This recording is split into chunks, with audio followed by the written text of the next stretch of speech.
नमस्कार। मेरे YouTube channel के सभी दर्शकों को मेरा सादर अभिवादन। साथियों, अगर आपने अभी तक भी मेरा YouTube चैनल सब्सक्राइब नहीं किया है, लाइक नहीं किया है, शेयर नहीं किया है, तो आपसे निवेदन है कि आप जल्दी से जल्दी इसे लाइक, शेयर और कमेंट ज़रूर करें। जैसा कि हमारा प्रयास रहता है कि हर वीडियो में हम आपके साथ एक नई जानकारी लेकर हाजिर हों। आज मैं व्याकरण जो क्रमशः हमारा चल रहा है उसमें एक नई वीडियो के साथ आपके सामने हाजिर हूं और आपसे फिर निवेदन कि आप मेरे इस YouTube चैनल को लाइक, शेयर और कमेंट ज़्यादा से ज़्यादा करें। और हमने पिछली वीडियो में आपको बताया था कि स्वर और अयोगवाह के बारे में विस्तृत जानकारी दी थी। और आज जो हमारा विषय इस वीडियो का है, हमारा विषय है व्यंजन। आज इस वीडियो के माध्यम से आपको व्यंजन की विस्तृत जानकारी देने का प्रयास किया जा रहा है। आशा करता हूं कि आपको ये वीडियो पसंद आए और जैसे ही पसंद आती है आप इसे तुरंत लाइक और शेयर अवश्य करें। वर्णमाला के ऐसे वर्ण जिनकी स्वतंत्रता नहीं होती है, वह स्वरों पर आश्रित होते हैं, उन वर्णों को व्यंजन कहते हैं। अर्थात जब हम क का उच्चारण करते हैं, क जमा अ क, तो इस तरह से क पूर्ण होता है। और दूसरे शब्दों में इसे अगर परिभाषित करना हो तो जिन वर्णों को स्वरों की सहायता से उच्चारित किया जाता है उन्हें व्यंजन कहते हैं, अथवा जो वर्ण स्वरों की सहायता से बोले और लिखे जाएं उन्हें व्यंजन कहते हैं, अथवा वर्णमाला के 33 वर्ण जो स्वर की सहायता से अपना अस्तित्व पूर्ण करते हैं उन्हें व्यंजन कहते हैं। अब यहाँ पर वर्णमाला को या व्यंजनों को जब आपको याद रखना हो तो एक बहुत सरल तरीका हम इस वीडियो में आपको बता रहे हैं। याद रखने के लिए कचट, जैसे क वर्ग, च वर्ग और ट वर्ग, कचट तप यश, त और प वर्ग, य और श में य र ल व, श श स ह। तो इस तरह से आपको याद करने के लिए आसानी रहेगी। अब संयुक्त व्यंजन की हम बात करते हैं। संयुक्त व्यंजन वर्णमाला के अंत में अंकित होते हैं। जैसे हमने अपनी वर्णमाला में उस वीडियो में आपको कहा था क्ष, त्र, ज्ञ और श्र।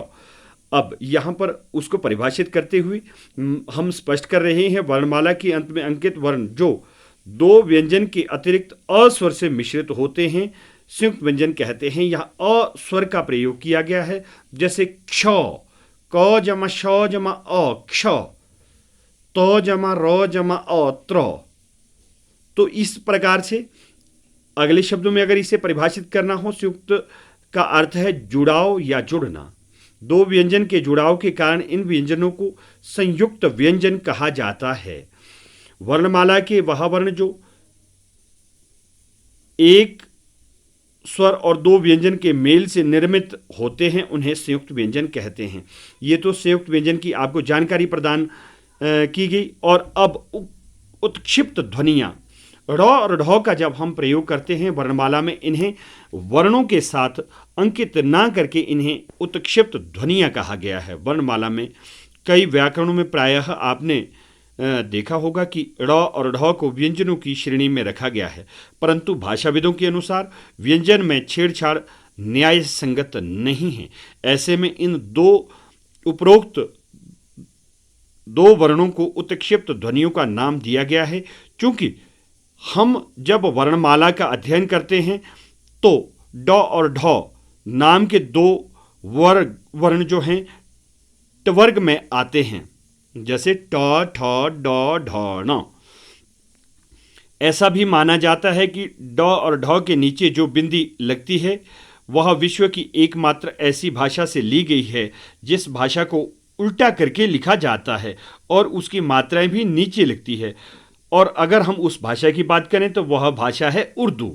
यही कारण है कि इन दोनों वर्णों के नीचे जो बिंदु लगाया जाता है वो वर्गाकार होता है, अर्थात चौरस होता है। जैसे आप लाल पेन से हमने प्रयास किया है दर्शाने का, आप देख सकते हैं। और यहाँ पर विशेष बात जो ध्यान देने योग्य यह है कि हम इन वर्णों का प्रयोग जब शब्द निर्माण में करते हैं तो ड़ और ढ प्राय शब्द के अगले भाग में प्रयोग नहीं होते। जैसे अगला भाग प में ड़ पेड़, अगर हमें पेड़ शब्द का निर्माण करना हो तो ड़ पीछे ही लगा, अगले भाग में प्रयुक्त नहीं हुआ। और भी हमने अन्य शब्द लिखे हैं, पढ़ो, अक्कड़, जकड़ना, बढ़ना आदि।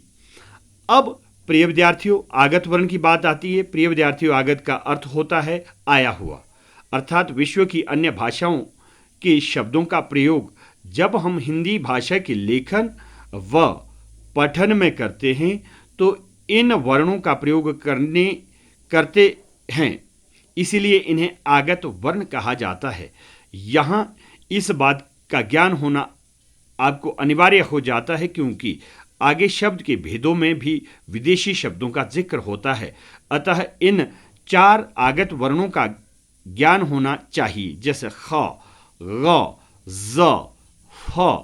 अब यहाँ पर हमने शब्द भी लिखे हैं, जैसे खत, गम, जमीन, फालतू। तो ये उच्चारण की दृष्टि से भी इसमें भिन्नता आ जाती है। जैसे खत, अगर ये बिंदी ना हो तो शब्द बन जाता है खत। गम, जमीन, फालतू। अब जब ये हम इसका प्रयोग करते हैं तो जो बिंदी लगी होती है इससे इसका उच्चारण बदल जाता है। ख की जगह ख, खत, गम, जमीन, फालतू। तो साथियों, आज की वीडियो में बस इतना ही, और आने वाली वीडियो में हम आपको जो जानकारी देंगे, अब हमने वर्णमाला के भेदों की आपको विस्तृत जानकारी दी। उसके बाद हम जो अगली जानकारी देने वाले हैं, स्वरों के भेद, व्यंजन के भेद, जैसे उच्चारण की दृष्टि से हम लोग भेद करते हैं, ह्रस्व स्वर होते हैं, दीर्घ स्वर होते हैं। तो अगली वीडियो में इसके साथ हम फिर हाजिर होंगे। और अगर अभी तक भी आपने मेरे इस YouTube चैनल को सब्सक्राइब नहीं किया है, शेयर नहीं किया है, तो कृपया करके ज़्यादा से ज़्यादा शेयर करें, इसे लाइक करें और इस पर कमेंट करें। धन्यवाद, नमस्कार। आप इस कोरोना के समय में आप अपने परिवार के साथ स्वस्थ रहें, मस्त रहें और आवश्यक दिशा निर्देशों की अनुपालना करें। धन्यवाद।